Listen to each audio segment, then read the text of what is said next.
Welcome back, everybody, to the 15th episode of The Jungle Show that we started this past summer and this past off season. And today we're here on The Jungle Show to talk all about Auburn's trip in Israel, go through some of the stats and the games that happened, and also some fun things around the program and the country to talk about. We're going to get all of that more next on The Jungle Show.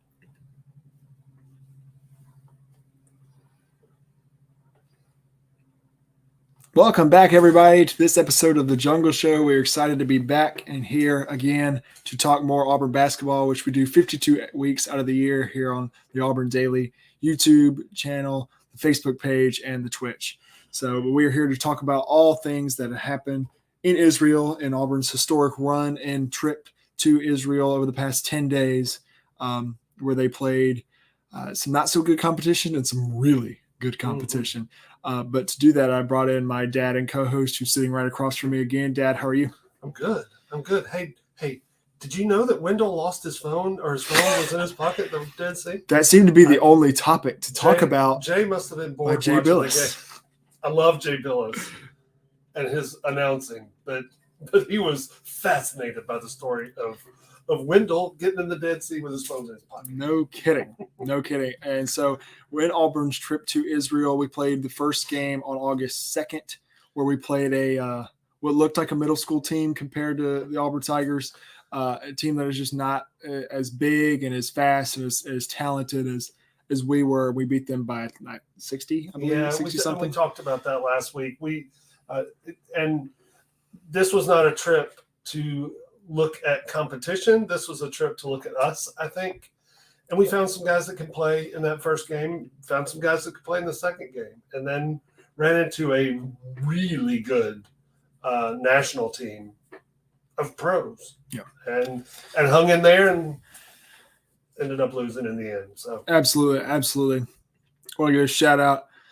SL Hotman is here. I think that's an L, either that an S or an I, maybe. It's SL Hotman is here. Glad you're here. War Eagle Hotman, we're good to have you here. Yeah, I agree. It was fun to watch. It was to have them be broadcasted on SEC Network, and we're going to talk about like the outside perspective of this trip.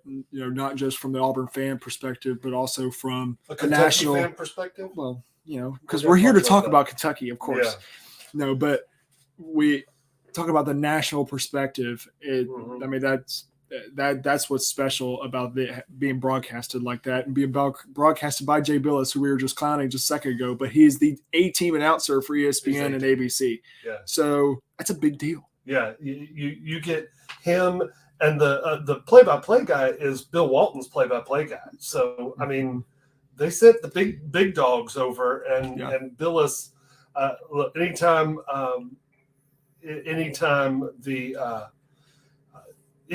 there's a Carolina Duke game, Jay Billis is the color guy. Yeah. So we had a good crew, and yes, he made a big deal out of Wendell's phone. And I saw where Wendell Green's dad texted, "How's he going to reach me now?"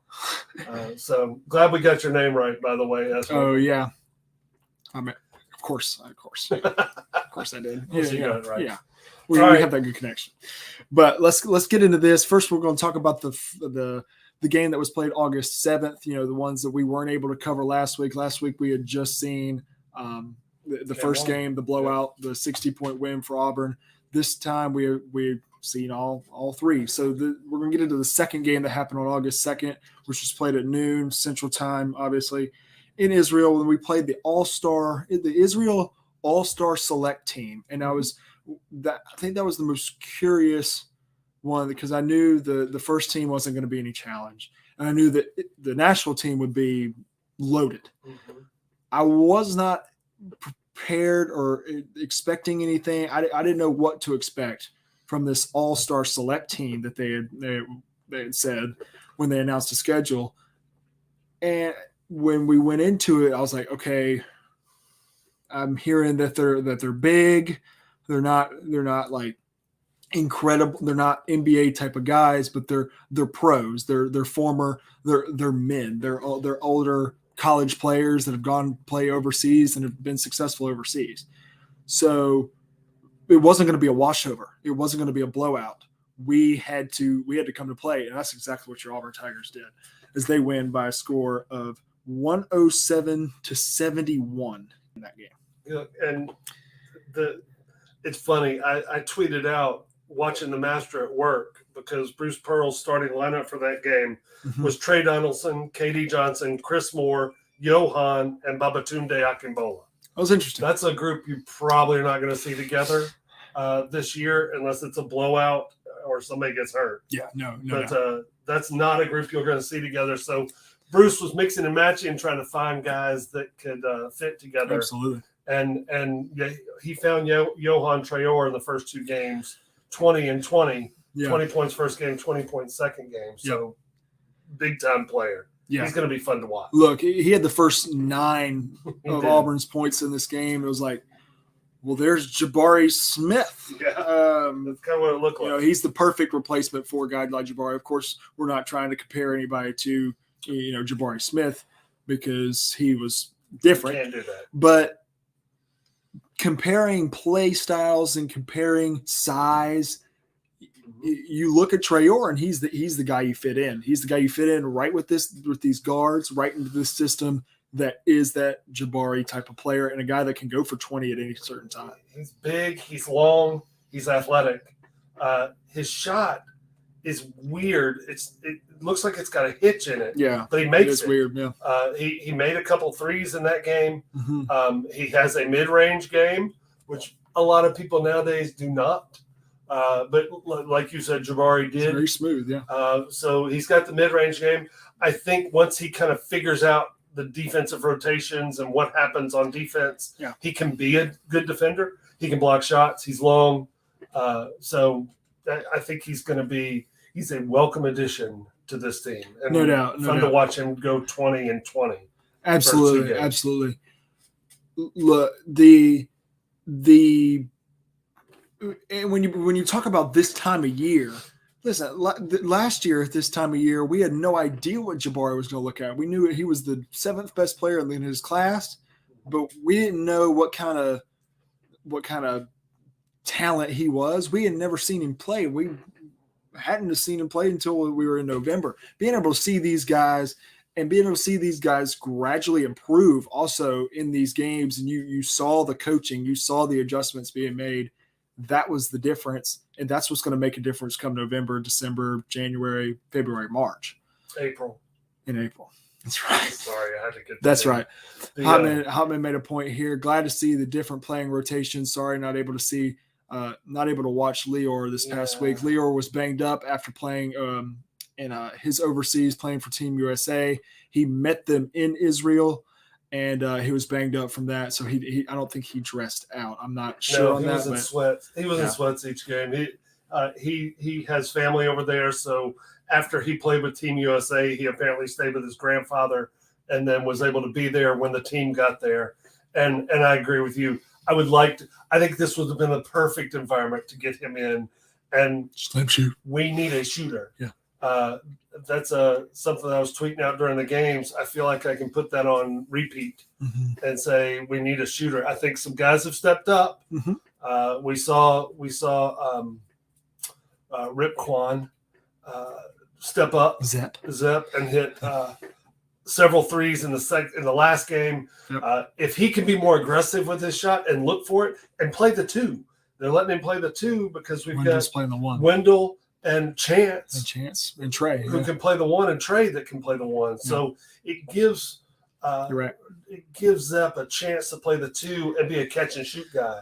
Yeah. And we need a catch and shoot 3-point shooter. Absolutely. And maybe he's the guy. And instead of taking 4 of them, he needs to take 8 of them in a game. Absolutely. So, but something we saw in the game number 2 that I wanted to make sure we mentioned was Chance Westry. Look. 7 steals. The kid had 7 steals.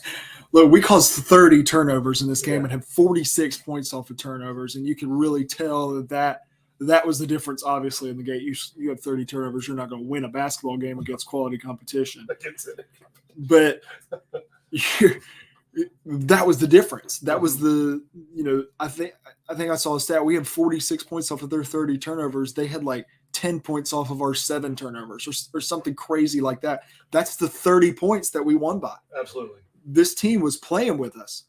Yeah. But Chance is, look, when we talk about Chance Westry, the dude should have been a 5-star. Yeah. I think it's because he moved several times. I don't know.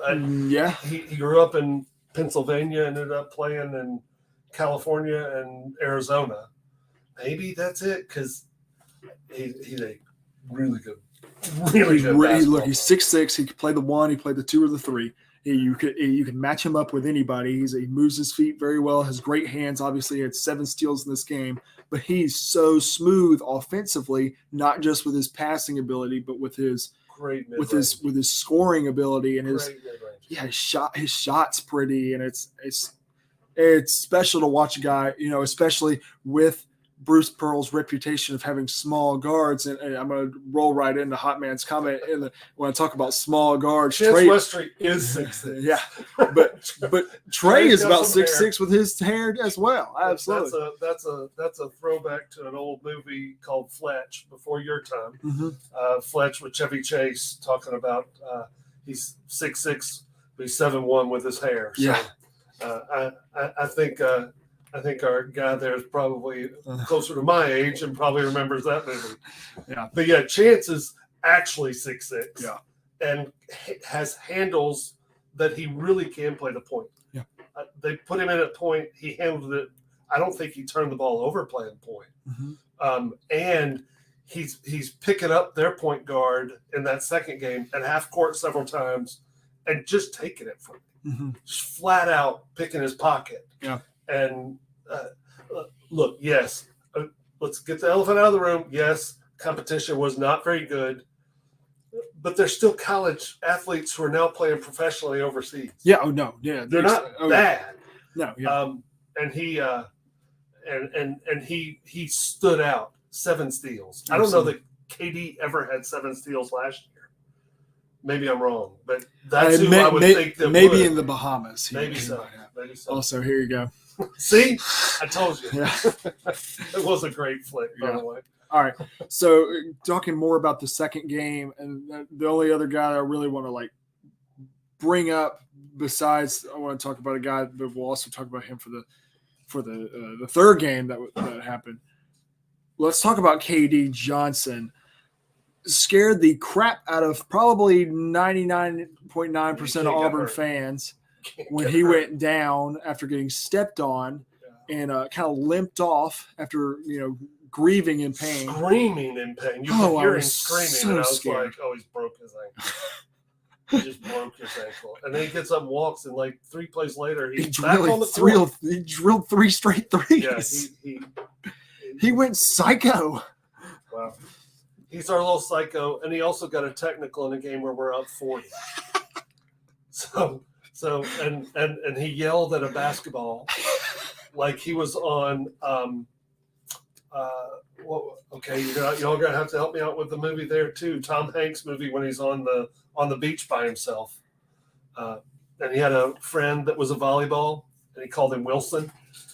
And KD was yelling at him like he was Wilson. Our guy will know the name of the movie. Listen, here's what I want to move that into. There was a tweet and a post by an actual Instagram account, but it caught fire on Auburn Twitter. If you haven't seen it, you definitely have to see it. Somebody ranking the top 25 most hated in college basketball. That could be coach, that could be team, that could be fan base, that could be player. That could be anything. It's just the most hated. I tell you, KD Johnson was number 7. The only player, the highest ranked player. The next player on the list was Caleb Love from North Carolina at 18. Yeah. Yeah, people do not like KD. I do. I'm glad he's on my team. I probably wouldn't like him. In fact, I don't think I liked him when he played at Georgia. Oh no, hated him when he played at Georgia. When Sharif Cooper had to go for 28 to beat Georgia in his first game. KD had a great game that game as well. He also went for over. Listen, but number 7, like they had him over Rick Barnes and the North Carolina Tar Heels and the Kansas Jayhawks, and I was like, what on earth? What on earth? Yeah, he's getting in their heads is right. There's no doubt. He gets in their head and he screams at basketballs and he gets teased in games for up 40. But he's fun to watch. He does not care about his body. Obviously, he gets his ankle stepped on. I thought he was done, but just he is who he is. He's KD, and people aren't going to like him. I was glad, by the way, on that list to see that everyone agrees with me on who the number 1 most hated guy is, and that's John Calipari, ranked number 1. Got him first on the list. I like that. And we won't talk about this for long, but I do want to mention the crap that Kentucky is going through right now. So John Calipari is on record in saying we're a basketball school, not a football school. And he said that, and the quote was obviously taken out of context. If you go back and look at the full quote, he was like, I love our football program, but we're still a basketball school. Take it out of context. But Mark Stoops, the Kentucky football coach, took it out of context and tweeted back at him on Twitter. A few Kentucky football players tweeted back out. The Barstool Kentucky account said, no, we're a sports school. And then my favorite part about this whole thing was the Barstool St. Peter's account. The team that beat Kentucky in the first round, the 15 seed, that beat the 2-seeded Kentucky, said, well, you're not a basketball school. And I don't know if you saw it, but Brian Harsin tweeted out a picture of him and Bruce standing together saying everything school. Yeah.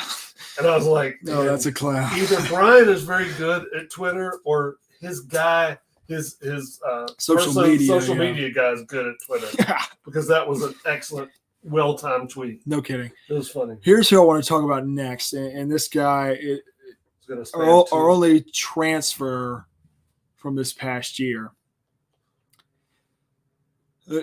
Look, Auburn's success in the transfer portal, especially not this past offseason, but the one prior where we got Walker Kessler, Zeb Jasper, Katie Johnson, and who am I forgetting?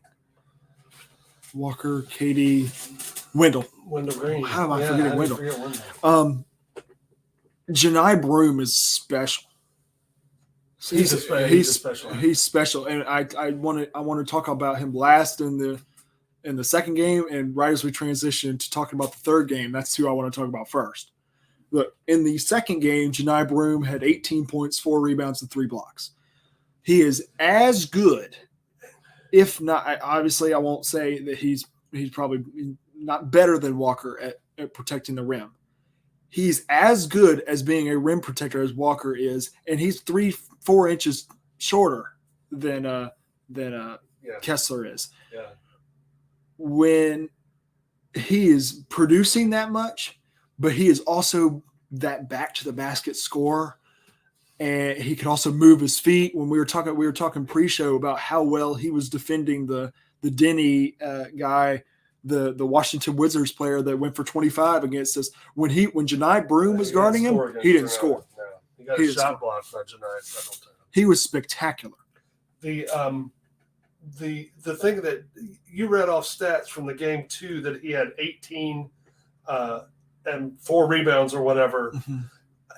It was quiet. I don't really even remember him that much in that game. Late, a little bit. But it was all in my head. I was all watching Traore and KD when he came back. Yeah. But Janai had 18. Yeah. He was just 2 points off being the leading scorer. Yeah. And then when the competition stepped up, he had an even better game. Yeah. No. You notice some of the younger guys had really good games the first 2 games. Traore, Westry, Trey, and then they went against pros in game 3, and they didn't play as well. Yeah, and that they'll get better. That I'm not worried about it. I'm not cutting them down. No, yeah. But Janai Broom didn't drop off at all. In fact, he went up and was the block in the game 3. The guy shooting a 3 from the top of the key. Janai comes out, blocks it, grabs it, dribbles down, and dunks it. Was like, oh, I'm the better player on the court. Yeah, he was the best. I told you before the show he was the best player on the court, and I'm including the kid for the Wizards. I know the kid had 25 and all this. He did a lot of things. I say the kid because I don't know how to pronounce his name, but he was doing a lot of jumping into people and flopping and putting it up. Oh, he's a pro player. And he's an NBA player. That's NBA. Yeah, you're right. But Janai can score with his back to the basket. He can score face-up game. He had a nice little pull-up 15-footer when he turned and faced the guy. Yeah. He's quick. I love Walker Kessler. But Walker Kessler's game is not as refined as Janai's game.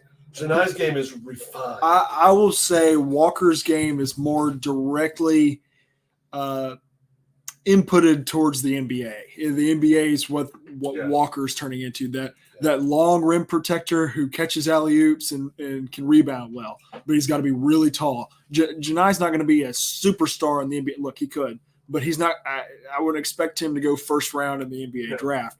I would expect him to score more than Walker Kessler did, rebound more than Walker Kessler did. And I don't know about blocking shots because Walker I saw a post that Fox, the college basketball on Fox, did on Twitter the other day. They did a graphic of the country's top blocker, I guess, the last per game years? The past 10 years, and nobody came close to Walker. Walker was 4.6. Nobody was higher than 2.5. Yeah, even Anthony Davis was like 2.3. So what that does is last year when we couldn't hit an outside shot, we couldn't dump the ball down in the post to Walker. We had to get pick and roll to get him moving and throw the ball up to the rim. Now, when we can't hit an outside shot, which we were struggling in the game against their national team, look, 8-10 seconds left on the shot clock, and we're not able to get a shot off, or we're not making it. Dump that thing down in there. Let him work back to the basket. His moves are they're spectacular. He can turn face. He can drop step. He can hook. He's got a great little soft hook shot. So is he going to have the stats, the defensive player of the year nationally that Walker did? No. Maybe. But what he provides is an outlet for us to go, okay, we're struggling out here a little bit, and we didn't have that against A&M in the tournament last year, and they just packed it in and told us to shoot. And Katie did. And finally Wendell did and almost put us back single-handedly. Yeah. But now we've got a guy that we can go, okay, so we're not making our outside shots. Here you go, Janai. Get 2 points. And he's going to do it. You're exactly right. I'm maybe more impressed with him than anybody on the trip. Yeah. Because I knew he was good, but I didn't know he was that type of good. I agree. He had a great game, but he had 8 in the national team. He had 18 points, 11 rebounds, 4 steals, and 3 blocks. That's your center. He went 8 of 14 from the field. And went 2 of 4 from the free throw line. His free throw is not ugly. He can shoot the free throw. It'll go in. I'm not worried about him. Also, only had a -2 in the plus minus. I will say the best plus minus is a guy we just got done talking about before we talk about Janai Broom was KD Johnson. In a game we lost by 9, his plus minus was +9. In other words, he kept us in the game. Yeah. Well, when he was on the floor, we got in the game. Wendell Green played great. Wendell had 19. He was the leading scorer, and what looked did like he shoot from 3. Wendell from 3 shot 2 for 8. God, It's got to get better. It does have to get better. I think he's got to go 3 for 8 or 4 for 8 and consistently. Because they're open. He gets open looks. Yeah. And he had several looks where he stood there and kind of got his feet set and got the ball to the right spot, and nobody was coming to him, and he missed it. You got to make that shot. Yeah. And then Zepp was what, from 3? 3 or 4. 3 or 4. He's got to shoot 8. He's got to shoot 8. Yeah. Okay. So you're taking 5 of 8. So all right. So you say all this. He's got to shoot 8. So that's 4 more shots he's got to shoot. Yes. Are you taking some off of KD from KD going 1 of 7? Yes. Are you taking some off of Wendell from him going 2 of 8? Yes. Are you taking your 1-3 from Trey Orr? No. The 2 threes from Allen Flanagan, or the 2 threes from Westry? Did Flanagan make one? No. Of course. Look, my point is, and I'm going to say this all year, we've got to find a shooter, somebody who can stand out there, and when Janai's in the post and gets triple teamed, it's a quick pass out, and it's a catch, shot, make. Yeah. And the only guy on the team right now is that Jasper, who, yeah, I'm giving him 1 of KD's shots and 1 of or 2 of KD's shots and 2 of Wendell's shots. Yes, I would do that. I think Wendell played in that game, and as good as that, the kid playing against him plays for the Celtics or got drafted by the Celtics. Yeah. Could not stay in front of Wendell Green. No. Couldn't stay in front of him. Wendell got to the basket I'd like to see it. He wanted to. And when we were making that run to get back in the game, he got to the basket over and over again. Absolutely. It went 9 of 10 from the free throw line. Absolutely. So that's how we got 19 points. He needs to take it to the basket. KD needs to take it to the basket. A little bit slower. Oh, yeah. Yes.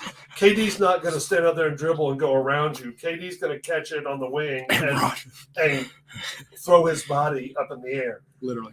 Zepp's not that guy. No. Zepp is very quick on defense. With the ball in his hand, he's not as fast as Wendell. Yeah. So he didn't go around people. Yeah. Sharif Cooper could get around people anytime he wanted. Yeah. Wendell's Jared got could. that. Yeah. Jared could. Oh, yeah. I think Javon could as well. If you put, yes, he could. But if you can get him driving and get Zepp out there and go, dude, if you catch it, shoot it. You shot 60% from 3 in the last game.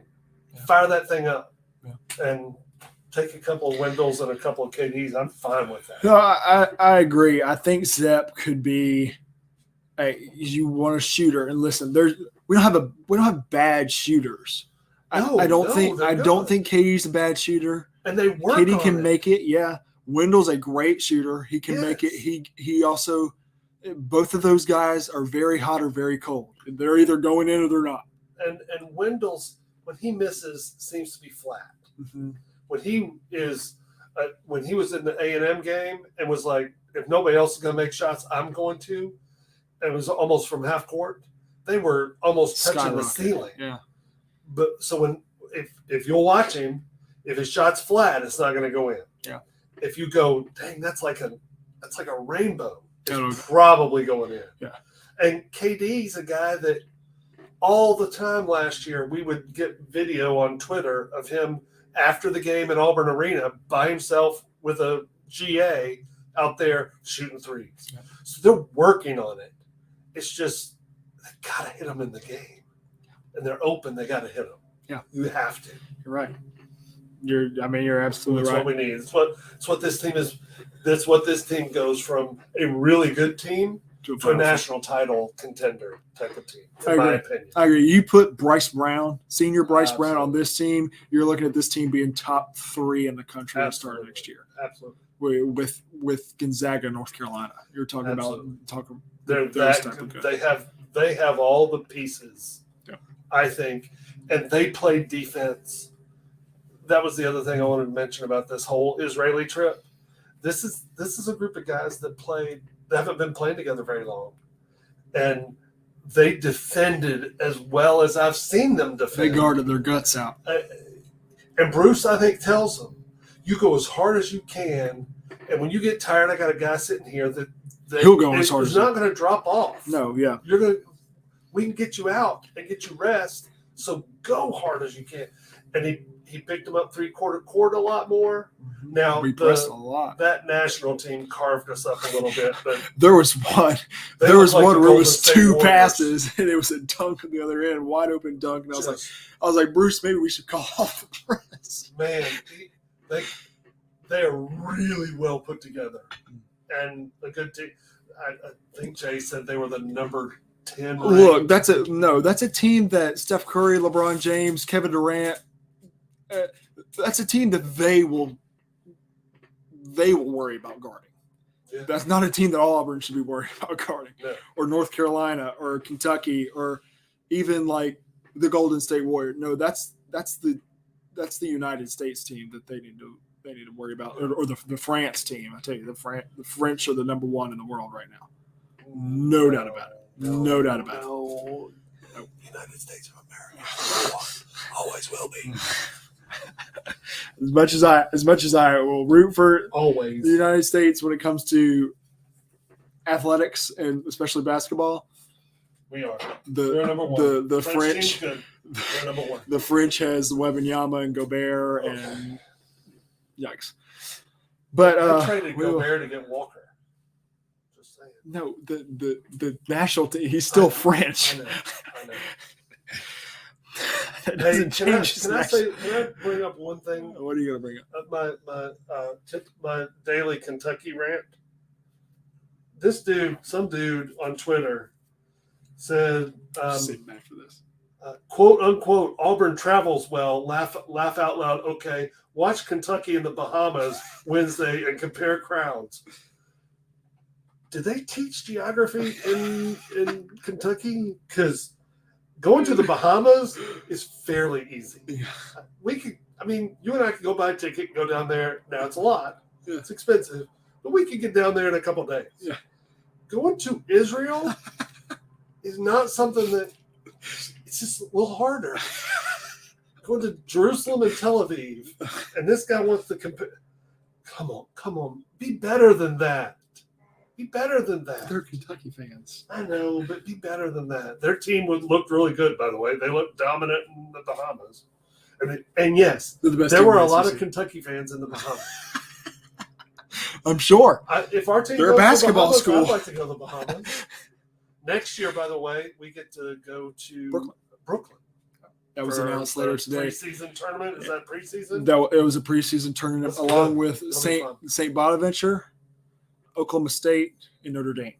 Oh, cool. We'll play. That'd be cool. I think we'll each play each other. Like we'll play Oklahoma State, we'll play Notre Dame, and we'll play the Bonnies. No, that's a good trip. That's a good get. That's for next year. But this year, our preseason is Cancun. Look, I'll go to that. I'd like to go to that one too. Hey, no doubt. SI Auburn. We're the show that does basketball 52 weeks of the year. If Zach watches it, he's gonna laugh so hard. He'll be like, if I can get it, then sure. Yeah, no. We're the basketball show. Whatever. We will. Good fun. We'll go ahead and get out of here until next week. Next week will be the 16th episode. We will start. Should we start the player preview series again? Start back up on the player preview. Who's next? Let's see. How about we do Janai Broom? Ooh. After seeing what he did in Israel, what kind of impact he has a chance to make on this year's team.